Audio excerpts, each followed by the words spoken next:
Hello friends, आज के lecture में हम क्लासिफिकेशन ऑफ कार्बोहाइड्रेट को पढ़ेंगे। तो हमारे कार्बोहाइड्रेट को जनरली 3 पार्ट्स में क्लासिफाई किया गया है, मोनोसेकेराइड, ऑलिगोसेकेराइड और पॉलीसेकेराइड। जो सबसे सिंपलेस्ट फॉर्म ऑफ कार्बोहाइड्रेट होते हैं उनको हम मोनोसेकेराइड कहते हैं, यानी वे कार्बोहाइड्रेट जिनको हम और छोटे फॉर्म में हाइड्रोलिसिस करके ब्रेक नहीं कर सकते उनको हम मोनोसेकेराइड कहते हैं। तो इनका डिफिनेशन भी कुछ इस प्रकार है कि the simplest carbohydrate that can not be hydrolysed into simple carbohydrate are called monosaccharide, जिनके एग्जाम्पल में ग्लूकोज, फ्रुक्टोज, गैलेक्टोज इत्यादि आते हैं और इनसे ही मिलकर बनते हैं हमारे पॉलीसेकेराइड या ऑलिगोसेकेराइड। तो नेक्स्ट पेज पे हम देखते हैं। ये रहा स्ट्रक्चर ऑफ मोनोसेकेराइड। तो स्ट्रक्चर उनका कैसा होता है? मोनोसेकेराइड बहुत ही सिंपलेस्ट फॉर्म के कार्बोहाइड्रेट हैं, तो उनका स्ट्रक्चर भी सिंपल होता है। उनमें जो कार्बन की संख्या होती है वो 3 से 7 तक हो सकती है, मतलब 3 कार्बन से लेकर 7 कार्बन तक की संख्या के बने हो सकते हैं वे। और उनका जो एग्जाम्पल की बात करें तो सबसे कॉमन ग्लूकोज, फ्रुक्टोज और गैलेक्टोज होते हैं और ये रिंग या स्ट्रेट चेन दोनों में ही पाए जा सकते हैं, यानी ये दोनों ही फॉर्म में प्रेजेंट होते हैं। अब इनके फंक्शन की बात करते हैं।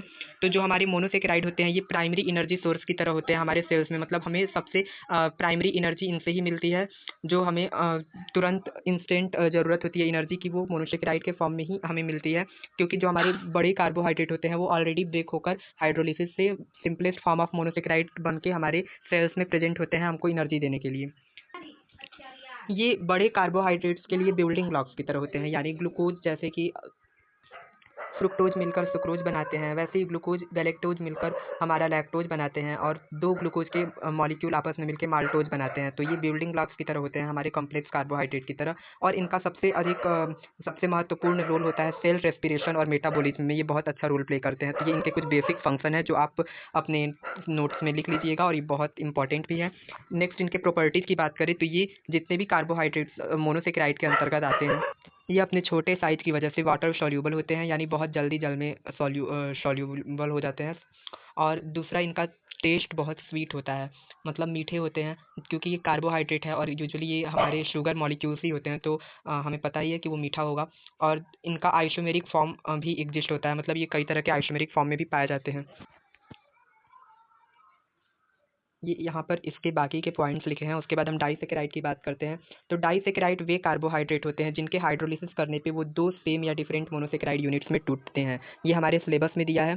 जो ऑलिगोसेकेराइड होते हैं वो 2 से लेकर 10 तक के यूनिट में ब्रेक डाउन होते हैं, लेकिन हमारे जो सिलेबस में दिया है वो है डाइसेकेराइड। तो डाइसेकेराइड 2 ही मोनोसेकेराइड में ब्रेक होते हैं उनका हाइड्रोलिसिस करने पे। अब वो मोनोसेकेराइड सेम भी हो सकते हैं और डिफरेंट भी हो सकते हैं। In the case of maltose की केस में क्या होता है कि दोनों ग्लूकोज यूनिट ही होते हैं, बट सुक्रोज जो होता है वो ग्लूकोज और फ्रुक्टोज से मिलकर बना होता है। वैसे ही जो लैक्टोज है वो ग्लूकोज प्लस गैलेक्टोज से मिलकर बना होता है, तो वो सेम या डिफरेंट हो सकते हैं। इनके लिए जनरल फार्मूला होता है C12H22O11, जो कि हमारा शुगर का यानी सुक्रोज का फार्मूला भी है। तो ये इसके लिए जनरली हम रिप्रेजेंट करते हैं इसको। नेक्स्ट इनके स्ट्रक्चर की बात करें तो ये हमारे हाइड्रोलिसिस करने पे 2 तरह के मोनोसेकेराइड के यूनिट में टूटते हैं और जो ग्लाइकोसिडिक बॉन्ड से जुड़कर एक स्ट्रक्चर बनाते हैं डाइसेकेराइड का। क्योंकि मोनोसेकेराइड से मिलकर डाइसेकेराइड बना है तो वो किस बॉन्ड से जुड़े होंगे आपस में, तो वो बॉन्ड होता है ग्लाइकोसिडिक बॉन्ड, जिससे 2 मोनोसेकेराइड यूनिट आपस में जुड़कर एक डाइसेकेराइड बनाता है। उसके बाद हम इनकी बात करते हैं कि आखिर ये ग्लाइकोसिडिक बॉन्ड बनता कैसे है। तो ये एक डिहाइड्रेशन रिएक्शन होता है, यानी वाटर मॉलिक्यूल यहाँ से रिमूव होता है और उससे ग्लाइकोसिडिक बॉन्ड बनता है, जिससे 2 मोनोसेकेराइड आपस में जुड़कर डाइसेकेराइड बनाते हैं। अब ये केमिस्ट्री तो है नहीं, इसलिए यहाँ पे थ्योरी ही आता है, एग्जाम में इतना सफिशिएंट है लिखने के लिए। और ये जो भी पॉइंट्स है स्ट्रक्चर फंक्शन यहीं से क्वेश्चन आते हैं हमारे एग्जाम में। नीचे कुछ कॉमन डाइसेकेराइड्स के एग्जाम्पल दिए हैं, जैसे कि यहाँ पे सुक्रोज लिखा है जो कि ग्लूकोज और फ्रुक्टोज से मिलकर बना होता है। वैसे ही यहाँ पे लैक्टोज लिखा है जो कि ग्लूकोज और गैलेक्टोज से मिलकर बना होता है, और माल्टोज 2 ग्लूकोज यूनिट से मिलकर बना होता है। अब इनके फंक्शन की बात करते हैं। तो ये एनर्जी सोर्स से होते हैं, जैसे कि मोनोसेकेराइड था। और दूसरा ये ह्यूमन न्यूट्रिशन के लिए बहुत महत्वपूर्ण होते हैं, क्योंकि ये हमारे हर एक सब्जी और फल और जितने भी मीठे चीज़ हैं या फिर जो वीट और राइस ये सब में पाए जाते हैं, तो उनके थ्रू हमारी बॉडी को न्यूट्रिशन मिलता है और ये डाइसेकेराइड हमें एनर्जी प्रोवाइड करते हैं। इनके प्रॉपर्टीज़ की बात करें तो ये भी मोस्टली सॉल्यूबल होते हैं मोनोसेकेराइड की तरह ही, क्योंकि उनसे थोड़ा सा ही कॉम्प्लेक्स होता है इनका स्ट्रक्चर, लेकिन इस वजह से ये भी आसानी से जल में घुल जाते हैं।